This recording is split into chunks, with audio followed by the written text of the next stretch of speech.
So ayun guys, good morning sa atin lahat. Share ko lang po sa inyo kung paano po kami magpatubig dito sa ating talungan. So ayun, kung mapapansin nyo guys, itong talong natin medyo malata. Gawa nung kulang na sila sa tubig. Kasi every 3 days doon lang kami nagpapatubig. So mapapansin nyo guys, tuyo na yung ating lupa. Yan. You know? Ganda na nila guys. You know?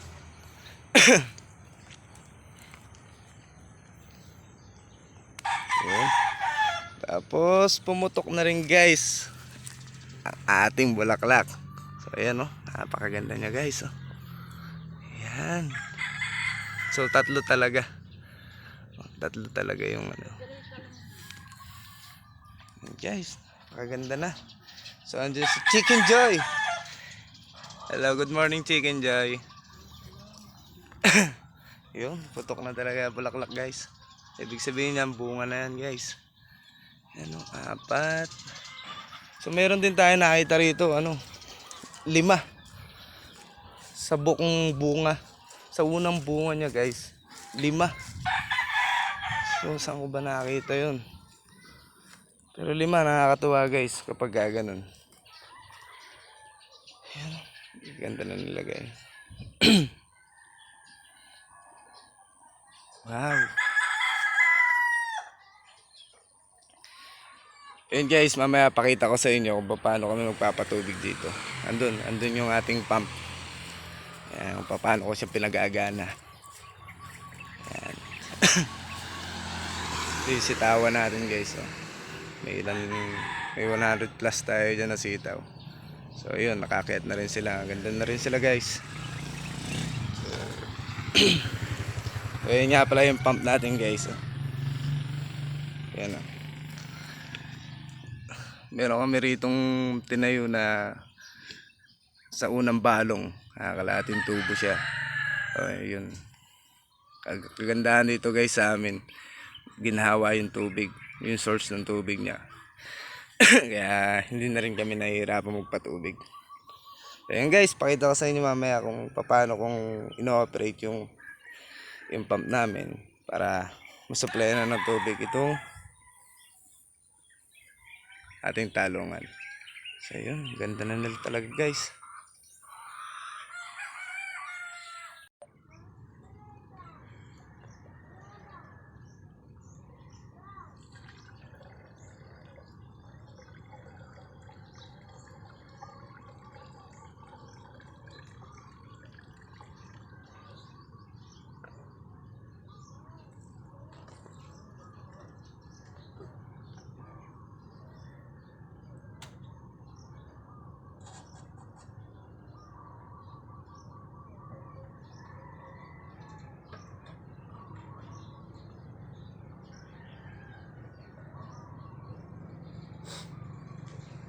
Okay, hila-hila na.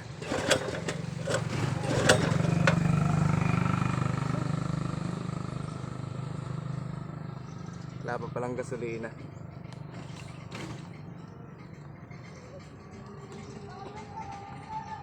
Excited. Hindi pa pala may gasolina.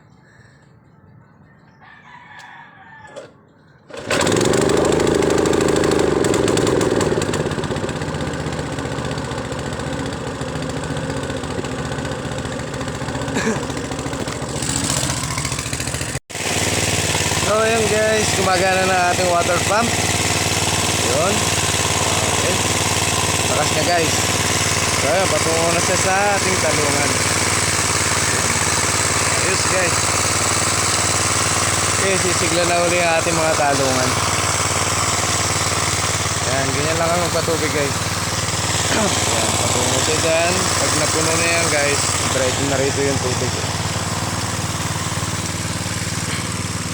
Ayan.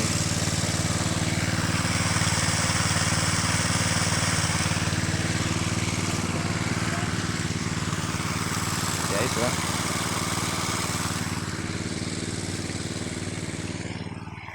Mas maganda guys kung meron kayong water pump talaga, yung source talaga ng tubig. Para ano, mahirap pag yung timba-timba guys. Nung una guys, nung wala pa kaming pump dito, ayun, timba-timba talaga. So, napakahirap. Kaya nagpursige kami na makabili nitong water pump. Kasi kita nyo guys, oh, saglit lang. Yung tubig nandito na agad. So ayun, may harangan kami ritong ginawa. Ayan, para dito muna kami magpupuno. Hindi pa na eh.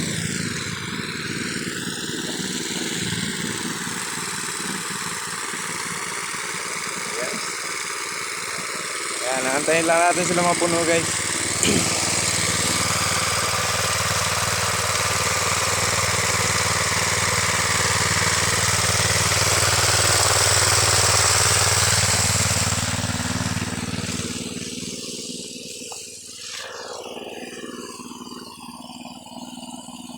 Yun.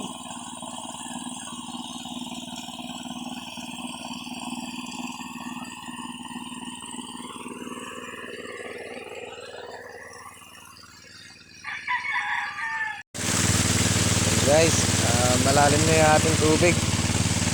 So ayun, kasama natin. Ayun nga pala guys, kung makapansin nyo, bakit pa ako nagtatabo-tabo rito sa ating tabo, bawat puno. Kasi mataas guys yung nagawa kong tudling. Hindi nakakama niya guys. Kasi ito, binabaha rin kasi rito. Mauubli ka talaga na magtaas ng ano, yung tudling. Kasi takot sa tubig guys yung ating talong. Ayun. Pero abot naman na guys yung tubig na sa sangka natin. Abot naman na ng ugat nila. So yun nga lang, kailangan pa natin siyang discard sa tabo man lang dito sa bawat punuan. So para malamigan guys. Malamigan yung tarong natin.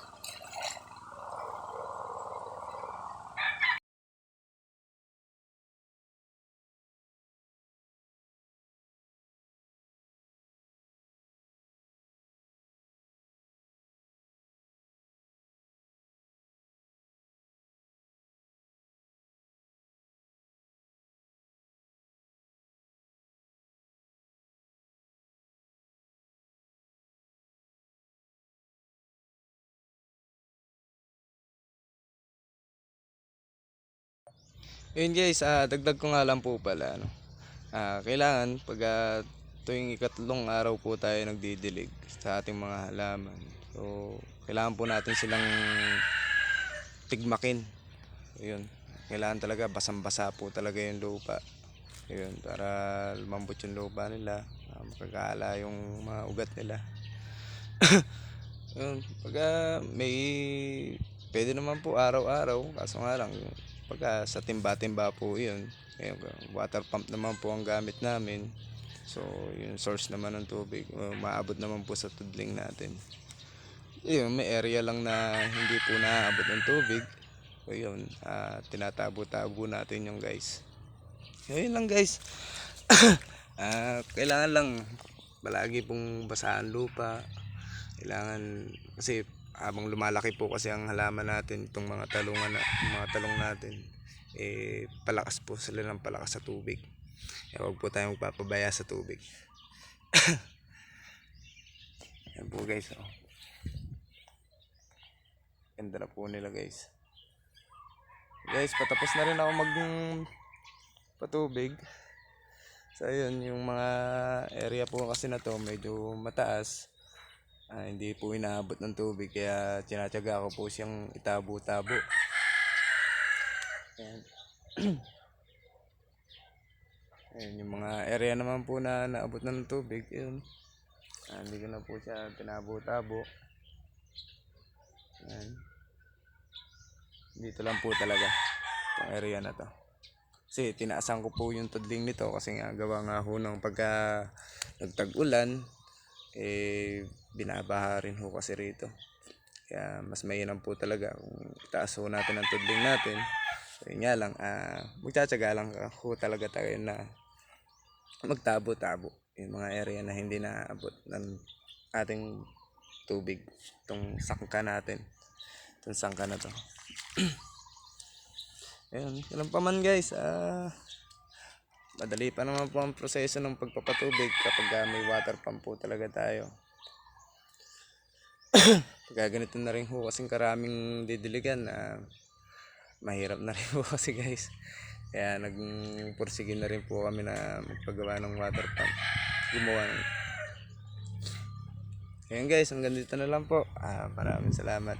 Sana po ay nakatulong po itong video na to para sa mga magugulay din po na kagaya ko.